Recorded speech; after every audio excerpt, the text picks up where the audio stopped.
খেতে বসে পড়েছি। এই যে ভাত নিয়েছি। আমি তো রান্না করা ভিডিওগুলো দেখাতেই পাচ্ছি না যে কিরম করে কি রান্না করি, কি দিয়ে আমি তো দেখাতেই পাচ্ছি না, কেন আমার একদম টাইম নেই।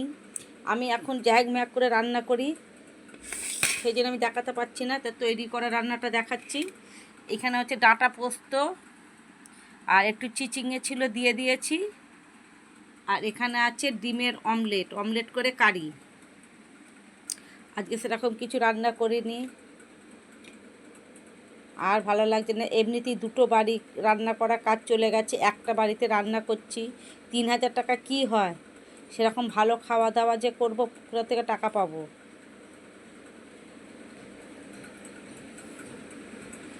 গরিব হয়ে গেছি, গরিব। একটা বাড়িতে মাত্র 3,000 টাকা, 3,000 টাকায় সংসার চলে? চলে না।